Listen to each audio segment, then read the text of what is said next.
नमस्कार सभी साथियों को स्वागत करता हूं सभी का इस यूट्यूब चैनल पर जिसका नाम है स्टडी विद पीएन लोधा। साथियों, रीट मेंस एग्ज़ाम 2023 का जो पेपर है आपके 4 और 5 फरवरी को, उसके लिए राजस्थान की जो प्रमुख कृतियां हैं, प्रमुख राजस्थानी कृतियां जो है, ये टॉपिक आपके सिलेबस में दे रखा है। लेवल 1 में भी ये टॉपिक दे रखा है और लेवल 2 में भी इस टॉपिक को दे रखा है। तो बिल्कुल शॉर्ट एंड स्वीट रूप से आपको ये पूरा टॉपिक मैं पढ़ाने वाला हूँ। वीडियो को पूरा देख करके जाइएगा। टॉपिक दे रखा है तो कम से कम एक प्रश्न जरूर आएगा, और ये जो प्रश्न है साथियों, आप इस प्रश्न को आज के इस वीडियो से कंप्लीट कर सकते हो। बिल्कुल क्वालिटी वाला कंटेंट आपको यहाँ पर देखने को मिलेगा। तो चलिए शुरू करेंगे आज के इस वीडियो को। देखिएगा, अगर हम बात करें सबसे पहले यहाँ पर आपके टॉपिक क्या दे रखा है, प्रमुख राजस्थानी कृतियाँ। तो साथियों, इन प्रमुख राजस्थानी जो कृतियाँ हैं, इन कृतियों का मतलब इन रचनाओं का जो लेखन किया गया है वो दो भागों में बांटा गया है। कुछ कृतियाँ या रचनाएं डिंगल में होती है और कुछ कृतियाँ या रचनाएं पिंगल में होती है। तो ये डिंगल और पिंगल क्या होता है, इसका एक एक अर्थ समझेंगे। डिंगल पिंगल का पूरा अर्थ समझने के साथ ही हम ये भी देखने वाले हैं कि भाई डिंगल की क्या विशेषता है और पिंगल की क्या विशेषता है। तो देखो, डिंगल पिंगल की बात करें तो दोनों ही राजस्थानी जो साहित्य है इसकी प्रमुख शैलियाँ मानी जाती है। किसको? डिंगल और पिंगल को। साथियों, डिंगल शब्द की अगर हम बात करें कि डिंगल शब्द जो है, तो इसका सर्वप्रथम प्रयोग राजस्थान के जो प्रसिद्ध कवि थे क्या नाम था, आसिया बाकीदास के द्वारा ही सबसे पहले डिंगल शब्द का प्रयोग किया गया था। और डिंगल साहित्य जो होता है वो वीर रसात्मक होता है। कैसा होता है? वीर रसात्मक। तो देखो, पहले हम बात करेंगे डिंगल की। डिंगल जो है पश्चिमी राजस्थान मतलब मारवाड़ी जो है साथियों, पश्चिमी राजस्थान को हम मारवाड़ के नाम से भी जानते हैं। तो मारवाड़ी जो है, मारवाड़ी साहित्यिक रूप, जो मारवाड़ का साहित्यिक रूप है या पश्चिमी राजस्थान का जो साहित्यिक रूप है, इसी को क्या कहा जाता है? डिंगल कहा जाता है। अधिकांश साहित्य चारण कवियों के द्वारा लिखा गया है। जो डिंगल साहित्य जो है साथियों, या फिर मारवाड़ी साहित्यिक रूप है डिंगल, इसका लेखन अधिकतर किनके द्वारा किया गया है? जो चारण कवि थे, ठीक है ना। चारण एक जाति का नाम है। तो चारण कवियों के द्वारा डिंगल साहित्य को अधिकतर लिखा गया है, मतलब मारवाड़ी साहित्य को लिखा गया है। जबकि अगर हम बात करें कि डिंगल का विकास किससे हुआ, तो गुर्जरी अपभ्रंश से। डायरेक्टली प्रश्न पूछा जाएगा कि डिंगल का विकास कौन से अपभ्रंश से हुआ, तो आपका आंसर क्या रहेगा साथियों? गुर्जरी अपभ्रंश से डिंगल का विकास हुआ। प्रमुख ग्रंथ देख लेते हैं कि जो डिंगल है, ये जो डिंगल शैली है, इसके प्रमुख ग्रंथ कौन कौन से हैं। तो राजरूपक देखिएगा, वचनिका, राठौड़, रतन सिंह, महेश दासोत है। ये टाइपिंग मिस्टेक हुआ है। तो ये क्या है साथियों? महेश दासोत्री। ये एक ग्रंथ का नाम है, वचनिका, राठौड़, रतन सिंह, महेश दासोत्री। महेश है ना, टाइपिंग मिस्टेक हुई है। अचलदास खींचिरी वचनिका, राव जेतसीरो छंद, रुक्मणी हरण, ढोला मारूरा दुहा इत्यादि। ये सभी जो प्रमुख ग्रंथ है, ये किस शैली में लिखे गए हैं? डिंगल शैली में लिखे गए हैं। अब ये तो डिंगल हुआ, अब देखेंगे साथियों हम पिंगल को। तो जो पिंगल शैली है, अगर हम उसकी बात करें, तो पिंगल जो है ब्रज भाषा व पूर्वी राजस्थानी का ये साहित्यिक रूप माना जाता है।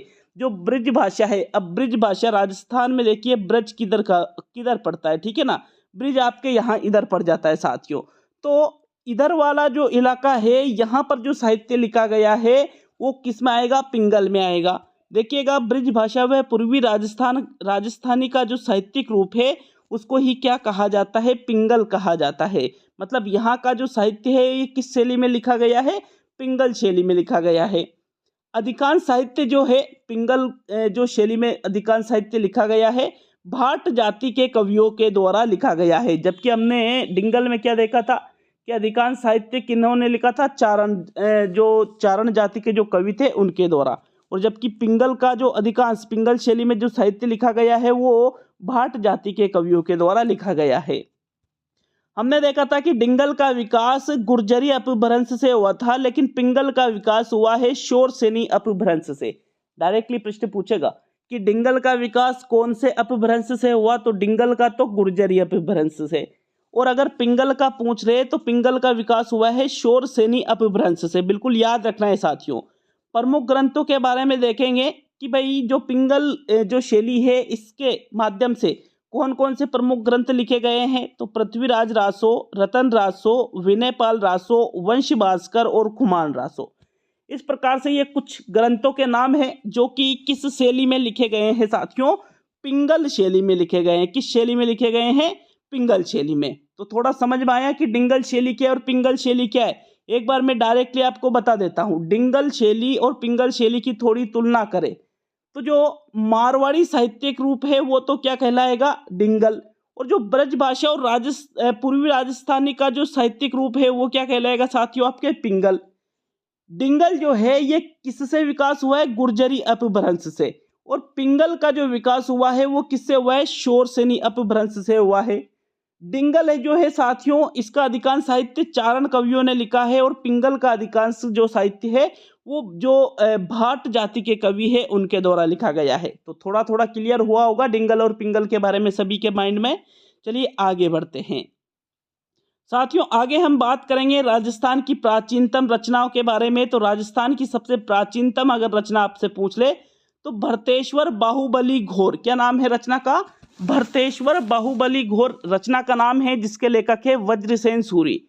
और लगभग 1168 ईस्वी के लगभग इन्होंने भरतेश्वर बाहुबली घोर की रचना की थी। किनके द्वारा की गई थी, वज्रसेन सूरी के द्वारा इस प्राचीनतम रचना जो है साथियों ये लिखी गई थी। अगर हम बात करें भरतेश्वर बाहुबली घोर की तो साथियों इसकी भाषा की बात करें तो मारू गुर्जर भाषा में इसको लिखा गया। किस भाषा में, मारू गुर्जर भाषा में। और भरत और बाहुबली के बीच का जो युद्ध हुआ था उस युद्ध का वर्णन वज्रसेन ने भरतेश्वर बाहुबली घोर में किया था। जबकि दूसरी रचना देखे भरत बाहुबली रास, क्या नाम है, भरत बाहुबली रास।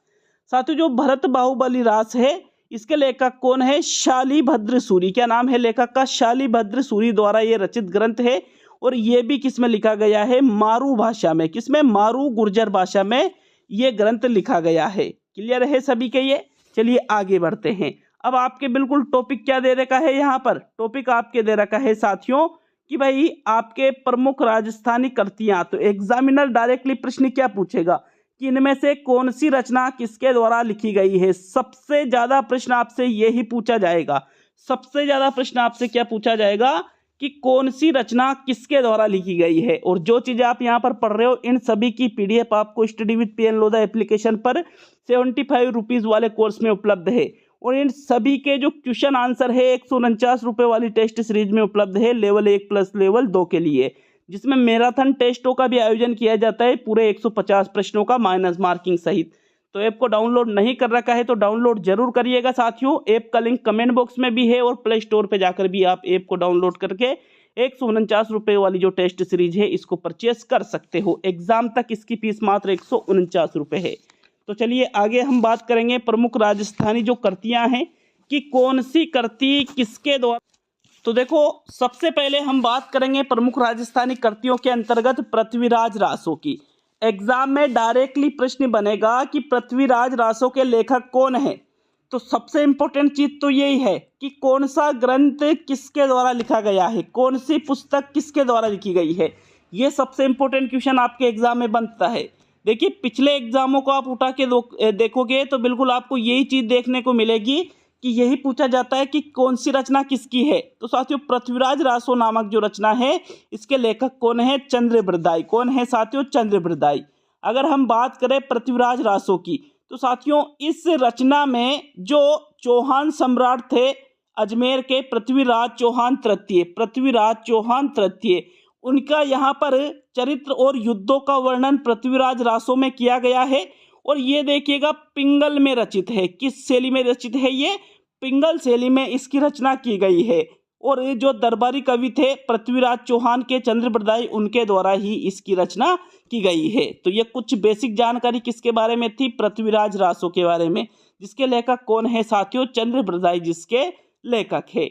दूसरी रचना अगर हम देखें तो दूसरी रचना आती है खुमान रासो। टाइपिंग मिस्टेक, खुमान रासो लिखा था मैंने, ये खुमान रासो की अगर हम बात करें साथियों तो जो खुमान रासो है इसके लेखक कौन है? दलपत विजय, लेखक का नाम है ये। खुमान रासो नामक जो रचना है किसके द्वारा लिखी गई है? दलपत विजय की।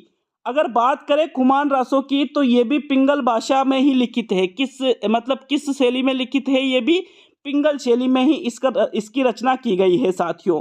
और खुमान रासो में मेवाड़ का जो बप्पा रावल था, यहाँ से लेकर के राज सिंह तक का जो मेवाड़ है, मेवाड़ के जो शासक है, बप्पा रावल से लेकर के राज सिंह तक के जो शासक है, इन सभी का वर्णन खुमान रासो में दलपत विजय के द्वारा किया गया है।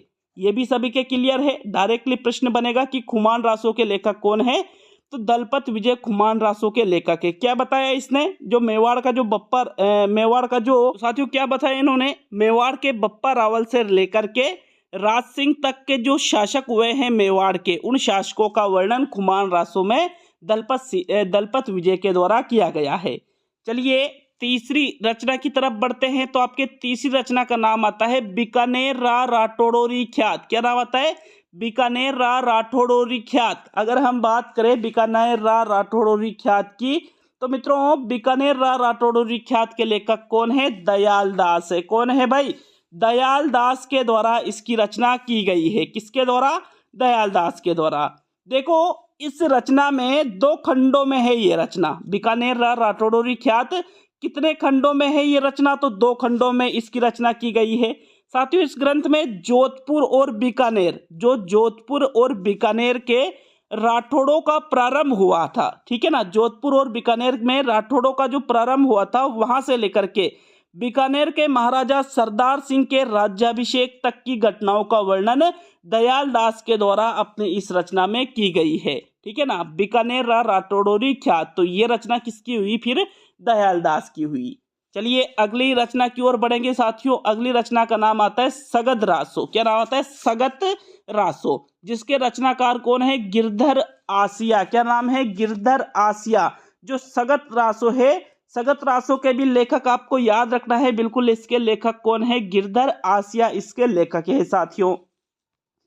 सगत रासो की बात करें तो इस डिंगल ग्रंथ में ये किस शैली में लिखा गया है? डिंगल शैली में लिखा गया है। किस शैली में लिखा गया है सगत रासो? डिंगल शैली में। महाराणा प्रताप के जो छोटे भाई थे शक्ति सिंह, कौन थे? महाराणा प्रताप के छोटे भाई का क्या नाम था? शक्ति सिंह। शक्ति सिंह का वर्णन सगत रासो में किया गया है और 943 छंदों का प्रबंध काव्य है ये। कितने छंदों का? 943 छंदों का प्रबंध काव्य है सगत रासो, जिसमें महाराणा प्रताप के जो छोटे भाई थे शक्ति सिंह, उनका वर्णन किया गया है और डिंगल शैली में लिखा गया है गिरधर आसिया के द्वारा। क्या नाम है रचना का? सगत रासो इस रचना का नाम है। चलिए आगे हम बढ़ेंगे साथियों 5वीं रचना की तरफ। तो देखो 5वीं रचना आपके कौन सी आती है? हम्मीर रासो। बहुत ही इंपॉर्टेंट है हम्मीर रासो। किसके द्वारा इसका लेखन किया गया है? तो भाई जोधराज के द्वारा हम्मीर रासो का लेखन किया गया है। अगर हम बात करें हम्मीर रासो की, तो इस काव्य ग्रंथ में रणथंभौर के जो शासक थे राणा हम्मीर चौहान। क्या नाम था? राणा हम्मीर चौहान। कहाँ के शासक थे साथियों? ये रणथंभौर के शासक थे। उनकी वंशावली व अलाउद्दीन खिलजी से जो युद्ध हुआ था और उनकी जो वीरता है आदि का विस्तृत वर्णन हम्मीर रासो में हमें देखने को मिल जाता है, जिसके लेखक कौन है? जोधराज है। चलिए आगे बढ़ेंगे। तो देखो 6ठे नंबर पे है पृथ्वीराज विजय। क्या नाम है रचना का?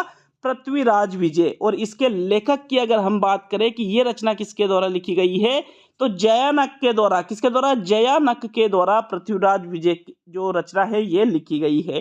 देखो अगर हम बात करें तो संस्कृत भाषा के इस काव्य में, मतलब किस भाषा में लिखा गया है? संस्कृत भाषा में पृथ्वीराज विजय जो है ये साथियों लेखन किया गया है। पृथ्वीराज चौहान का जो वंश क्रम है, उनकी उपलब्धियां हैं, उनका वर्णन किया गया है। पृथ्वीराज चौहान का जो वंश क्रम है, उपलब्धियां हैं, उनका वर्णन किस में किया गया है? पृथ्वीराज विजय में किया गया है, जिसके लेखक कौन है? जयानक है साथियों। तो यहाँ तक सभी के क्लियर है। चलिए 7वीं रचना की तरफ बढ़ते हैं। तो साथियों बिल्कुल नोट करते जाना, क्योंकि ये चीजें आपसे एग्जाम में जरूर पूछी जाएगी। 7वीं रचना की अगर हम बात करें तो 7वीं रचना है ढोला मारूरा दुहा। क्या नाम है रचना का? ढोला मारूरा दुहा, जिसके लेखक कौन है साथियों? कवि कल्लोल। डायरेक्टली प्रश्न पूछेगा कि ढोला मारूरा दुहा किसकी रचना है, तो कवि कल्लोल की ये रचना है। अगर हम ढोला मारू की बात करें तो डिंगल भाषा के श्रृंगार रस से इस ग्रंथ को लिखा गया है। कौन सी शैली में लिखा गया है? डिंगल शैली में ढोला मारूरा दोहा इसको लिखा गया है। और कौन से रस की प्रधानता है इसमें? श्रृंगार रस की प्रधानता है साथियों। किस रस की है? श्रृंगार रस की। ढोला और जो मारवानी थी इनके प्रेम का व्याख्यान किया गया है। किसमें? ढोला मारूरा दोहा में किसके द्वारा प्रेम का व्याख्यान किया गया है? कवि कल्लोल के द्वारा इनके प्रेम का व्याख्यान किया गया है। चलिए 8वें नंबर की रचना को देख लेते हैं। आपके 8वीं जो रचना है वो है पद्मावत। पद्मावत का नाम सभी ने सुना होगा। देखिए पद्मावत की बात करें तो मलिक मोहम्मद जायसी कौन है इसके लेखक? मलिक मोहम्मद जायसी किसके लेखक है? पद्मावत के लेखक है साथियों। देखो पद्मावत की बात करें तो 1540 के लगभग इस महाकाव्य की रचना की गई है, जिसमें अलाउद्दीन खिलजी और मेवाड़ के जो शासक थे कौन थे? राणा रतन सिंह, रावल रतन सिंह के जो मध्य युद्ध हुआ था, अलाउद्दीन खिलजी और रावल रतन सिंह के मध्य जो युद्ध हुआ था 1303 ईस्वी में, इसका वर्णन किया गया है। और जिसका कारण क्या बताया इन्होंने, मलिक मोहम्मद जायसी ने, कि अलाउद्दीन खिलजी के द्वारा जो रतन सिंह की पत्नी थी, क्या नाम था जिनका? पद्मिनी, उनको प्राप्त करने की इच्छा की थी। किसने? अलाउद्दीन खिलजी ने। और इसी वजह से 1303 ईस्वी में युद्ध हुआ, जिसमें साथियों रानी जो पद्मिनी थी इनके द्वारा जोहर किया गया था। तो ये जो पद्मावत नामक रचना है ये किनकी है? मलिक मोहम्मद जायसी की। चलिए 9वीं रचना की ओर बढ़ते हैं। आपके 9वें नंबर पे कौन सी रचना आती है तो देख लेते हैं। 9वें नंबर पे जो रचना आती है वो है चेतावनी राज चूंटिया। क्या नाम है रचना का? चेतावनी राज चूंटिया। मोस्ट इंपोर्टेंट है ये, बहुत ही ज्यादा इंपोर्टेंट, एग्जाम में पूछा जा सकता है। तो इसके जो लेखक है वो कौन है? केसरी सिंह बारहट। क्या नाम है लेखक का? केसरी सिंह बारहट। साथियों चेतावनी राज चूंटिया क्यों कहते हैं? क्योंकि इन्होंने 13 दोहों मतलब सोर्टे थे, इन सोर्टों के माध्यम से इन सोर्टों को कहाँ भेजा था? महाराज केसरी सिंह बारहट ने मेवाड़ के जो स्वाभिमानी जो राजा थे, जिनका क्या नाम था? फतेह सिंह। फतेह सिंह कहाँ के शासक थे? मेवाड़ के। इनके पास 1903 ईस्वी में भेजा, जब ये दिल्ली दरबार में जा रहे थे। तो इनके सोर्टों को पढ़ करके महाराजा फतेह सिंह जो मेवाड़ के राजा थे साथियों, ये दिल्ली नहीं गए थे, ये दिल्ली दरबार में शामिल होने जा रहे थे। लेकिन इन सोर्टों को पढ़कर जब इन्होंने इन सोर्टों को पढ़ा तो उनके मन में, नहीं भाई मैं नहीं जाऊंगा, ठीक है। ये मेवाड़ के राज्य कवि भी थे, कौन? केसरी सिंह बारहट। तो साथियों ये चेतावनी राज जो चूंटिया है ये किसके द्वारा लिखा गया था? केसरी सिंह बारहट के द्वारा इनकी रचना की गई थी। नेक्स्ट 10वें नंबर पे बात करेंगे तो वीर विनोद का नाम आता है। मोस्ट इंपोर्टेंट है ये भी, वीर विनोद भी बहुत ही ज्यादा महत्वपूर्ण है। कई बार पूछ लिया गया है कि वीर विनोद किसकी रचना है, तो कविराज श्यामल दास ददीवड़िया। पूरा नाम क्या है?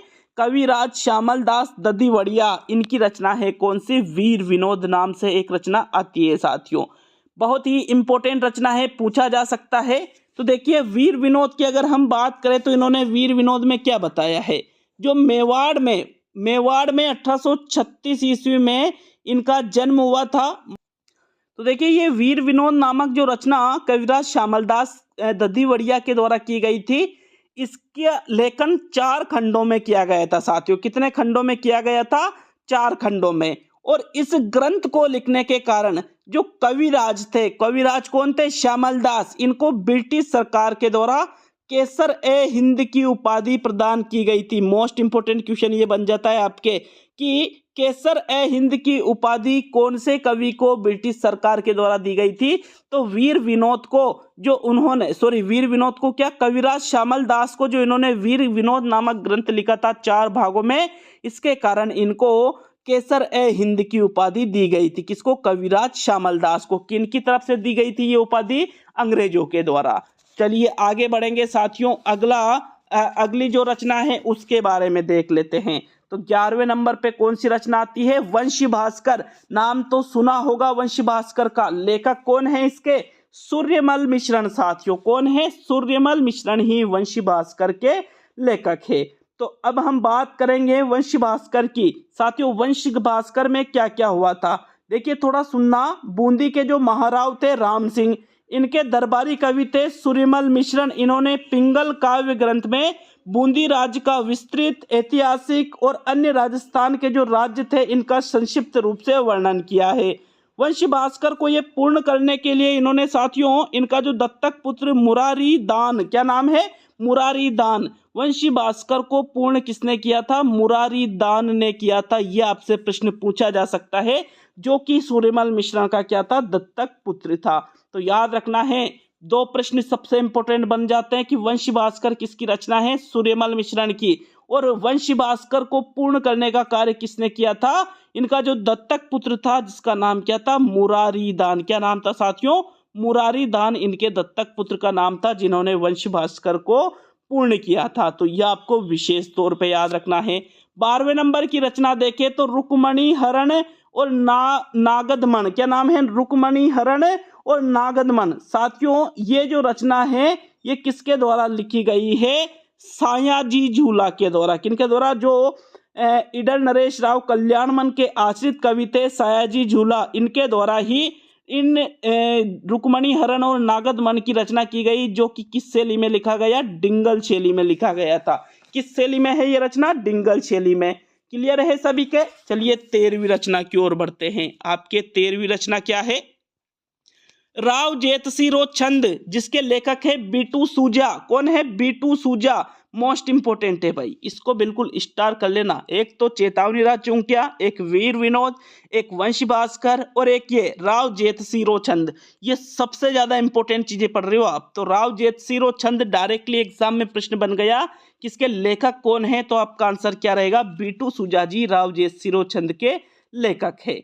बात करें इसकी तो डिंगल भाषा में इसकी रचना बीटू सूजा के द्वारा की गई थी। किस शैली में, डिंगल शैली में इसकी रचना की गई थी। साथियों देखो इस ग्रंथ में बाबर का जो पुत्र था कामरान और बीकानेर नरेश राव जैसी के जो मध्य युद्ध हुआ था, बाबर के पुत्र कामरान और बीकानेर नरेश कौन थे, राव जैसी, इनके बीच में जो युद्ध हुआ था उसका वर्णन राव जैसिरो छंद में बीटू सूजा जी के द्वारा किया गया। क्लियर है सभी के ये भी।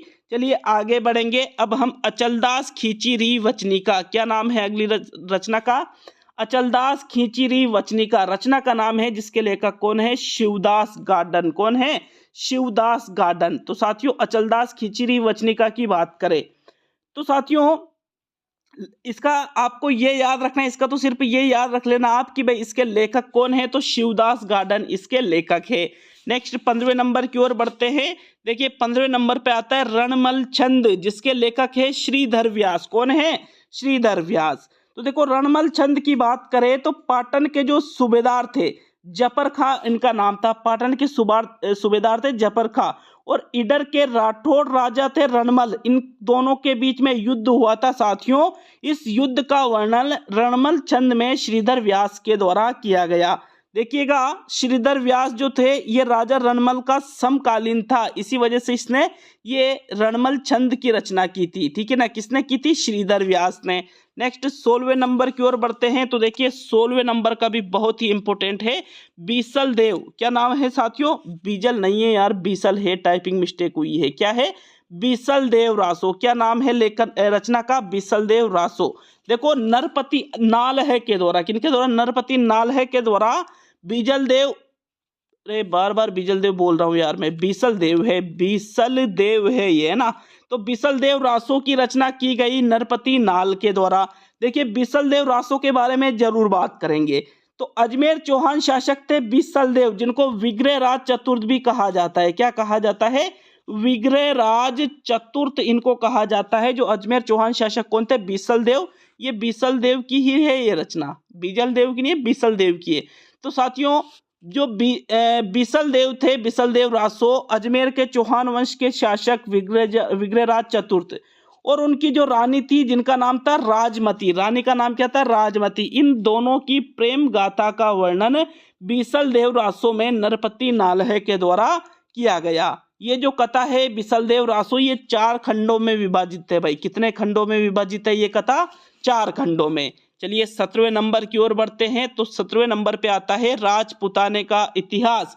जरूर पढ़ा होगा आपने नाम, पंडित गौरी शंकर ओझा। किसका नाम आता है, पंडित गौरी शंकर ओझा। साथियों पंडित गौरी शंकर ओझा की अगर हम बात करें तो पूरा नाम था पंडित गौरीशंकर हीराचंद ओझा। क्या नाम था? पंडित गौरीशंकर हीराचंद ओझा इनका पूरा नाम था। भारतीय इतिहास साहित्य के ये पुरोधा माने जाते थे साथियों। पुरोधा मतलब बहुत ज्यादा जानकार, जिन्होंने हिंदी में सबसे पहले भारतीय लिपि का शास्त्र लेखन कर अपना नाम है ये गिनीज बुक में भी लिखवाया था। इनका जन्म बात करें कि भाई जो पंडित गौरीशंकर ओझा है इनका जन्म कहाँ हुआ था, तो इनका जन्म हुआ था सिरोही रियासत में। कब हुआ था? 1863 ईस्वी में। और इन्होंने ये पुस्तक लिखी राजपुताने का इतिहास, जो बहुत ही ज्यादा प्रसिद्ध है। डायरेक्टली लेखक का नाम पूछा जाएगा कि राजपुताने का जो इतिहास है ये किसके द्वारा लिखी गई, तो पंडित गौरीशंकर ओझा के द्वारा इस पुस्तक को लिखा गया। चलिए 18वें नंबर की ओर बढ़ते हैं। तो देखो 18वें नंबर पे बात करेंगे हम हम्मीर हट के बारे में और सुरजन चरित के बारे में। किसके बारे में बात करेंगे? हम्मीर हट और सुरजन चरित के बारे में बात करेंगे। ये जो दोनों रचना है कवि चंद्रशेखर के द्वारा लिखी गई है। किसके द्वारा लिखी गई है? कवि चंद्रशेखर के द्वारा हम्मीर हट और सुरजन चरित नामक रचना लिखी गई है। और साथियों ये जो कवि चंद्रशेखर थे ये बूंदी शासक जो थे राव सुरजन उसके आश्रित कवि थे। कहाँ के? बूंदी शासक के आश्रित कवि थे कवि चंद्रशेखर, जिनके द्वारा हम्मीर हट और सुरजन चरित नामक रचना लिखी गई है। 19वें नंबर पर देख लेते हैं। तो 19वें नंबर पे आता है कुवलये माला। क्या आता है? कुवलये माला, जिसके लेखक है उद्योतन सूरी। कौन है साथियों? उद्योतन सूरी। बात करें कुवलये माला की तो प्राकृत ग्रंथ इनको माना जाता है, जिसके लेखक है उद्योतन सूरी। क्या नाम है लेखक का? उद्योतन सूरी ने। साथियों ये जालोर में रहकर 778 ईस्वी में, देखो कितना प्राचीन है, जालोर में रहकर 778 ईस्वी में कुवलये माला का इन्होंने लेखन किया था। ठीक है, और उसके आसपास इन्होंने लेखन किया था। बिल्कुल एग्जैक्टली तो यहाँ सन नहीं मिलता है, लेकिन 778 ईस्वी के आसपास इन्होंने कुवलये माला का लेखन किया था। किसके द्वारा? उद्योतन सूरी के द्वारा। कहां पर किया गया था? जालोर में किया गया था। चलिए 20वें नंबर को देखते हैं। 20वें नंबर पे कौन सी रचना है? तो 20वें नंबर पे आता है बांकीदासरी ख्यात। को क्या आता है? बांकीदासरी ख्यात, जिसके लेखक कौन है साथियों? बांकीदास। तो इसमें तो आपको ज्यादा कुछ परेशानी नहीं आएगी, क्योंकि बांकीदासरी ख्यात नाम है और लेखक भी कौन है? बांकीदास ही है। देखो बांकीदासरी जो ख्यात है इसका लेखक ही आपको याद रखना है। और अगर आप ज्यादा याद रखना चाहो तो जोधपुर के जो राजा थे मान सिंह, इनके काव्य गुरु थे बांकीदास, जिनके द्वारा ये जो ख्यात है ये ख्यात लिखी गई है साथियों, जिसमें राजस्थान का इतिहास इन्होंने लिखा है। क्या लिखा है? राजस्थान का जो इतिहास है उसका लेखन बांकीदास के द्वारा बांकीदासरी ख्यात में किया गया है। 21वें नंबर पे देखेंगे तो 21वें नंबर पे है राजरूपक। क्या आता है साथियों? कौन सी रचना आती है? राजरूपक, जिसके लेखक कौन है? वीरभान। राजरूपक के लेखक कौन है? वीरभान। और इस राजरूपक की बात करें तो डिंगल शैली में इसको लिखा गया है। किस शैली में लिखा गया है राजरूपक को? डिंगल शैली में। जो जोधपुर महाराजा थे अभय सिंह और गुजरात के जो सूबेदार थे सर बुलंद खां, क्या नाम था? सर बुलंद खां, इनके बीच में जो युद्ध हुआ था साथियों, इस युद्ध का वर्णन राजरूपक में वीरभान के द्वारा किया गया था। 21वें नंबर पे क्लियर है राजरूपक किसकी रचना है? वीरभान की। चलिए 22वें नंबर की ओर बढ़ते हैं। 22वें नंबर पे आता है कान्नड़ दे प्रबंध, जिसके लेखक है पद्मनाभ। बहुत ही इंपॉर्टेंट है ये, डायरेक्टली प्रश्न पूछा जा सकता है कि कान्नड़ दे प्रबंध किसकी रचना है। तो कान्नड़ दे जो प्रबंध है साथियों, कान्नड़ दे प्रबंध ये रचना किसकी है? पद्मनाभ की है। बिल्कुल अच्छी तरह से आपको याद रखना है। देखो मैंने आपको पढ़ाया भी था इस चीज को कि जो कान्नड़ दे प्रबंध की अगर हम बात करें तो जालोर शासक अखिराज के दरबारी कवि थे कौन? पद्मनाभ। इनके द्वारा इसकी रचना की गई और साथियों इसकी रचना की गई थी 1512 ईस्वी में। देखो इस ग्रंथ में इन्होंने क्या बताया था कान्नड़ दे प्रबंध में? जो जालोर के वीर शासक थे जिनका नाम क्या था? कान्नड़ दे। शासक का नाम क्या था? कान्नड़ दे। और अलाउद्दीन खिलजी के मध्य जो युद्ध हुआ था साथियों कान्नड़ दे और अलाउद्दीन खिलजी के मध्य, उसका वर्णन इसमें किया गया है। तो देखो कान्नड़ दे का जो पुत्र था जिसका नाम क्या था? वीरम दे। क्या नाम था? वीरम दे पुत्र किसका था? कान्नड़ दे का। और इस वीरम दे पर कौन फिदा हो गई थी साथियों? अलाउद्दीन की जो पुत्री थी जिसका नाम था फिरोजा। क्या नाम था? फिरोजा। ये किस पे फिदा हो गई? वीरम दे पर। वीरम दे ने रिश्ता मतलब इन एक बार तो अलाउद्दीन खिलजी यहाँ पर आया, कहाँ पर, कानरदे के पास। अब इसने कहा कि अगर वीरमदेव हाँ कर दे तो बिल्कुल रिश्ता कर सकते हैं, लेकिन वीरमदेव ने मना कर दिया और कानरदे और अलाउद्दीन खिलजी के मध्य युद्ध हुआ था साथियों, जिसका वर्णन कानरदे प्रबंध में देखने को मिलता है और जिसके लेखक कौन है, पद्मनाभ। क्लियर है सभी के ये भी। चलिए आगे हम बढ़ते हैं। 23वें नंबर पे बात करेंगे वेली किशन रुक्मणी, मोस्ट इंपोर्टेंट है ये भी।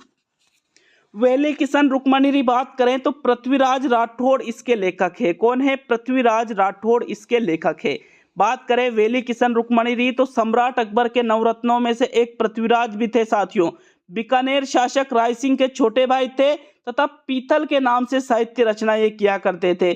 इस ग्रंथ में वेली किशन रुक्मणी ग्रंथ जो है साथियों, इस ग्रंथ में इन्होंने श्री कृष्ण और जो रुक्मणी का विवाह श्री कृष्ण के साथ में हुआ था उसकी कथा का वर्णन किया गया है। किसके द्वारा, पृथ्वीराज राठौड़ के द्वारा। ग्रंथ कौन सा है, वेली किशन रुक्मणी। तो मतलब ये जो रुक्मणी और कृष्ण की जो कृष्ण का जो विवाह हुआ था उसके बारे में वेली किशन रुक्मणी में इन्होंने बताया है। ठीक है यहाँ तक।